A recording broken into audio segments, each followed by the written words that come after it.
मणिकर्णिका घाट पिछले कुछ दिनों से न्यूज में है। इस पर काफी वीडियोस बन भी रहे हैं और वायरल भी हो रहे हैं। Manykarnika Ghat should disturb anyone who cares about India's civilization memory. Modi and Yogi, the new era Aurangzeb as is being alleged. Number of pictures being circulated online. Congress party के नेता है वो कह रहे हैं कि मणिकर्णिका घाट पे मंदिरों को तोड़ दिया जा रहा है और तोड़कर योगी गवर्नमेंट ये जो घाट वगैरह है ना वो कमर्शियलाइज इसको कर देगी। सारे प्रमाण हैं कि वीडियोस लोगों ने लाइव किया है फेसबुक पर, लोगों ने वीडियोस बनाए हैं वहां पर। पर इनमें से कितनी बातें सच है और कितनी झूठ। जो कांग्रेस राम मंदिर का विरोध कर रही थी, जो श्री राम के एग्जिस्टेंस को डिनाई कर रही थी, उन्हें अचानक से मंदिरों की याद आ रही है। जो लिबरल्स किसी भी हिंदू मंदिर के रिक्लेमेशन का विरोध करते हैं, उन्हें मंदिरों के प्रोटेक्शन की याद आ रही है। तो इस वीडियो में हम देखेंगे कि मणिकर्णिका घाट पे एक्चुअल में क्या चल रहा है। क्या योगी जी और मोदी जी सच में घाट का नुकसान कर रहे हैं? सच में मंदिर वहाँ पे तोड़े जा रहे हैं, या काशी विश्वनाथ कॉरिडोर के वक्त जो एजेंडा चलाया गया था उसी को फिर से रिपीट करने की कोशिश की जा रही है? और ये जानने के लिए हमें पहले ये समझना होगा कि मणिकर्णिका घाट इतना इंपॉर्टेंट क्यों है। मणिकर्णिका घाट को हिंदू पुराणों में एक देवी स्थान माना गया है। हमारे पुराणों की मान्यता है कि यह डायरेक्टली भगवान शिव और भगवान विष्णु से कनेक्टेड है। हिंदू कथाओं के अनुसार ये घाट को भगवान विष्णु ने बनाया था और इसे बाद में अपने पसीने से भर दिया था। और जब इस तालाब को भगवान शिव ने देखा तो उन्होंने उसे वरदान दिया था कि जिस भी व्यक्ति का इस घाट पर अंतिम संस्कार होगा वो मोक्ष को प्राप्त कर लेगा। कुछ लोकल कथाओं के अनुसार ये भी मान्यता है कि स्नान करते वक्त माँ पार्वती की ईयररिंग इस पानी में खो गई थी और तब से इस घाट का नाम मणिकर्णिका घाट पड़ गया और ये इटर्निटी के लिए पवित्र हो गया। बेसिकली इन दोनों केसेस को देखे तो ये घाट हिंदुओं के लिए काफी पवित्र माना जाता है। तो फिर सोशल मीडिया पे ऐसे क्लेम्स क्यों चल रहे हैं कि इस घाट को तोड़ा जा रहा है? जो मड़ी थी वो हम लोग के सामने तोड़ी गई है और जो मूर्ति उसमें वहाँ स्थापित था वो हम लोग के सामने खंडित किया गया है। इस घाट से काफी बुलडोजर के वीडियोस भी वायरल हो रहे हैं। कई वीडियोस में ये क्लेम किया जा रहा है कि ये बुलडोजर्स मणिकर्णिका घाट के मंदिरों को तोड़ रहे हैं। देखिए मंदिर है, ये टूट रहा है। और इसी के चलते हिंदू समाज के कट्टर रक्षक आम आदमी पार्टी ने लखनऊ में प्रोटेस्ट किया।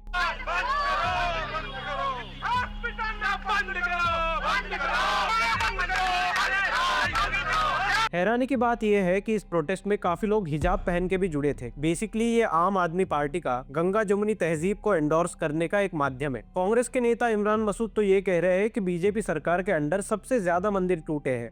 सबसे ज्यादा मंदिर इनके राज के अंदर टूटे हैं। मतलब अगर इमरान मसूद जैसे नेताओं को मंदिरों की फिक्र होने लगे तो ये समझ जाओ कि भारत बहुत ही अच्छे पोजीशन में चला गया है। और इमरान मसूद अकेले नहीं है, आकाश बैनर्जी जैसे लोग भी अचानक से हिंदू आस्थाओं की चिंता करने लगे। ज्यादा से ज्यादा रिलीजियस टूरिज्म करवा दो, अपनी लेगेसी बिल्ड करवा दो, लेकिन दो थॉट्स, अरे 2 सेकंड तो रुको कि जगह की आस्था के बारे में भी आप थोड़ा ख्याल करोगे। But the central question is, क्या मणिकर्णिका घाट सच में डेंजर में है? And to answer that question let's first see कि ये प्रोजेक्ट है क्या। Manikarnika Tirth corridor project basically UP government का एक रिवाइवल प्रोजेक्ट है जिसमें घाट को रीडेवलप किया जा रहा है। ये प्रोजेक्ट की शुरुआत 2023 में हुई थी जब पीएम मोदी ने इसे इनॉग्रेट किया था। एंड देन इसी इवेंट में प्राइम मिनिस्टर मोदी ने इस घाट का प्रिजर्वेशन मॉडल भी दिखाया था। इस मॉडल में उन सभी प्रॉब्लम्स को केटर किया गया था जिसकी वजह से आज के लोकल्स को वहाँ पर प्रॉब्लम हो रही है, जिसमें सबसे बड़ा प्रॉब्लम मानसून सीजन का होता है। बारिश आते ही लोकल्स को यहाँ पे फ्लडिंग की दिक्कत फेस करनी पड़ती है। एंड दैट्स व्हाई मॉनसून में यहाँ पे काम करना अनसेफ या ऑलमोस्ट इम्पॉसिबल हो जाता है। होटल जो पहले टूरिस्टों से भरे रहते थे अब या तो खाली है या लोग बालकनी से बाढ़ का मंजर देख रहे हैं। आज देखा जा रहा है कि वार्निंग लेवल टच कर दिया है। अब की बार माँ गंगा का जल स्तर बहुत तेजी से आया है और बहुत पहले आया है। इस समय लगातार गंगा का जल स्तर बढ़ रहा है। तो आप लोगों को हम शाम का दृश्य दिखाने आए हैं। मतलब इस समय वार्निंग लेवल टच कर चुका है। इसी वजह से नए मॉडल में वाटर रेजिस्टेंट मटेरियल यूज किया जाएगा।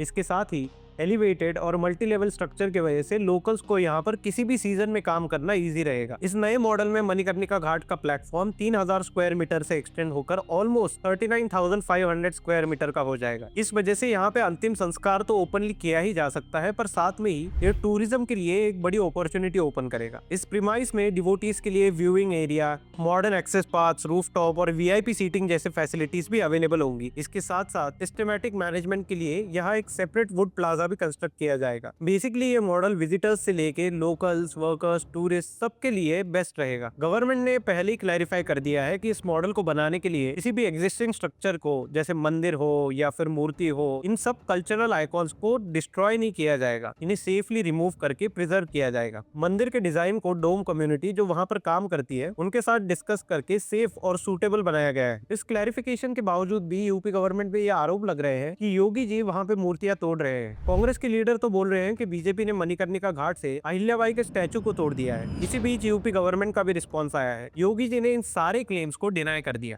मित्रों, कांग्रेस के द्वारा जो दुष्प्रचार किया जा रहा है वह यही वीडियो बना करके जो अपने आप में एक अपराध है, गुमराह करने का प्रयास हो रहा है। योगी जी के इस स्टेटमेंट को ग्राउंड लेवल से भी सपोर्ट मिला। ग्राउंड वर्कर्स ने ये क्लियरली बताया है कि वहाँ पे कोई भी मूर्ति या स्टैचू को तोड़ा नहीं गया है। ये मूर्ति हट गया, वो मूर्ति हट गया, ये सब गलत है, अफवाह है। ऑपोजिशन ने सोशल मीडिया पे जो वीडियोस डाल के ये बताने की कोशिश की कि वहाँ पे मंदिर या मूर्तियाँ तोड़ दी गई है, उन्हें भी राजा डोम के बेटे ने रिजेक्ट कर दिया है। मूर्ति मूर्ति उसमें बनी थी, मूर्ति को उसी तरीके से निकाल के रखा गया है, वो नगर निगम के कस्टडी में है, और जब वो कार्य हो जाएगा तो फिर उसी जगह पे मणि बना के उस कार्य को वो अहिल्याबाई होलकर की मूर्ति को लगा दिया जाएगा। इसके अलावा ऑपोजिशन ने वहाँ पे ये भी नैरेटिव चलाने की कोशिश की कि गवर्नमेंट मणिकर्णिका घाट को कमर्शियलाइज कर रही है, वहाँ के लोकल्स का हक मारना चाहती है, वहाँ पे मंदिर को तोड़ के 5 स्टार प्रॉपर्टीज बनाई जा रही है। लेकिन ये नैरेटिव भी फेक निकला और जिस होटल की यहाँ पे बात हो रही है वो किसी भी मंदिर के स्थान पर नहीं बना है। This is a hospital, the Shaligram Hospital that used to exist on the Manikarnika Ghat. It went out of business a few years ago, and then the owner sold this hospital, this property, to a private developer, and the luxury chain took over, and hence this luxury hotel now exists on the Manikarnika Ghat, not because any temple was broken. इस hotel को एक private developer ने दूसरे private developer से खरीद के वहाँ पे होटल बनाया है। बेसिकली इस होटल का यूपी गवर्नमेंट से मणिकर्णिका घाट के मंदिरों से दूर दूर तक संबंध नहीं है। तो बेसिकली सोशल मीडिया पर जहाँ एक और ये सारे वीडियो सर्कुलेट हो रहे हैं कि मंदिर तोड़ा जा रहा है, वहीं दूसरे और लोकल्स बता रहे हैं कि यहाँ पे जो भी रीडेवलपमेंट का प्रोजेक्ट चल रहा है वो काफी अच्छा है। डेवलप है तो अच्छा ही हो रहा है ना। पहले आदमी गली गली से जाते रहे, अब डायरेक्ट घाट पे से ही चढ़ जाते हैं, डायरेक्ट मंदिर पे निकल जा रहे हैं, तो पहले से ज्यादा सुविधा बढ़िया हो गया है ना। मेजोरिटी ऑफ लोग इस प्रोजेक्ट को सपोर्ट कर रहे हैं क्योंकि गवर्नमेंट ने पहले ही सारे लोकल्स को ये कम्युनिकेट कर रखा था कि इस प्रोजेक्ट में आगे क्या होने वाला है। तो काफी सारे पोस्ट जो ऑपोजिशन सोशल मीडिया पे सर्कुलेट कर रहा है वो डीप फेक या AI से बनाए गए हैं और ये भी सारे अब एक्सपोज हो रहे हैं। इस मंदिर को कांग्रेस के एक नेता ने, बड़े नेता लोगों ने, विपक्षी दलों ने टूटा हुआ दिखाया। ये देखिए, ये फ्रॉडगिरी है, झूठा है, और ये झूठ का पुलिंदा है। बेसिकली मणिकर्णिका घाट का जो भी रीडेवलपमेंट प्रोजेक्ट चल रहा है वो लेजिटिमेट है। दुनिया भर में एंशिएंट और कल्चरल साइट्स को प्रिजर्व करने के लिए ये रीडेवलपमेंट प्रोजेक्ट सारी गवर्नमेंट्स करती है। माली में 2012 में जब टिम्बक्टू सिटी को मिलिटेंट्स ने डिस्ट्रॉय किया था तो उसे फिर से रीडेवलप किया गया और आर्टिसंस को कल्चरल एलिमेंट्स रिस्टोर करने की भी ट्रेनिंग दी गई थी। उन्होंने इस सिटी को मॉडर्न नीड्स के हिसाब से रिस्टोर किया, जिसके वजह से टिम्बक्टू का कल्चरल रेलेवेंस भी बढ़ गया और ये टूरिज्म के लिए भी और एक्सेसिबल हो गया। साइप्रस में तो टर्किश और ग्रीस जो एक दूसरे के राइवल सिविलाइजेशंस है, वो लोग एक साथ आए थे और जॉइंट एफर्ट्स के थ्रू उन्होंने अपने कल्चर को प्रिजर्व करने का इनिशिएटिव लॉन्च किया। एंड देन मोस्ट इंपॉर्टेंटली इस्लाम, जिसकी थियोलॉजी में मॉडर्न टाइम्स के हिसाब से कुछ भी चेंज नहीं हुआ। कई देशों में आज तक शरिया लॉ फॉलो किया जाता है, वो भी इस समय में रीडेवलपमेंट कर रहे हैं। मक्का को टाइम के साथ रिनोवेट किया गया है। आज के टाइम में भी MBS सऊदी अरेबिया में मक्का के अराउंड होटल्स, हाउसिंग और ऐसे कल्चरल प्रोजेक्ट्स लॉन्च कर रहे हैं। And the same logic goes with Ram मंदिर। राम मंदिर को भी एक हिंदू हेरिटेज साइट के रूप में डेवलप किया गया, बट गवर्नमेंट ने एट द सेम टाइम यहाँ पे मॉडर्न चीजें भी इम्प्लीमेंट की। यहाँ पे मॉडर्न लाइट्स है, लाइट शोज चल रहे हैं एंड इसके अलावा भी राम मंदिर के अराउंड सोलर सिटी जैसे इनिशिएटिव्स, होटल्स और इंफ्रास्ट्रक्चर के थ्रू टूरिज्म को भी फैसिलिटेट किया गया है, जिसकी वजह से राम मंदिर के हेरिटेज में तो कोई फर्क नहीं पड़ा, लेकिन आसपास के लोकल्स के लिए काफी नई अपॉर्चुनिटीज खुल गई। And the same thing goes with Manikarnika Ghat. वहाँ पे रीडेवलपमेंट के थ्रू लोकल लोगों की लाइफ को सुधारने का एक प्रयास किया जा रहा है। यहाँ के एरिया को भी बड़ा किया जाएगा, जिसकी वजह से एक सिस्टमैटिक टूरिज्म का रूट ओपन हो जाएगा। और इंडिया में जहाँ हिंदुओं को या हिंदू कल्चर को फायदा हो, उसको हमेशा ही कांग्रेस या ऑपोजिशन अपोज करने में लग जाता है। तो ये था आज का वीडियो गाइज। आपको मणिकर्णिका घाट के बारे में क्या लगता है ये कमेंट सेक्शन में बताइए। मिलते हैं अगले वीडियो में, तब तक के लिए जय श्री राम।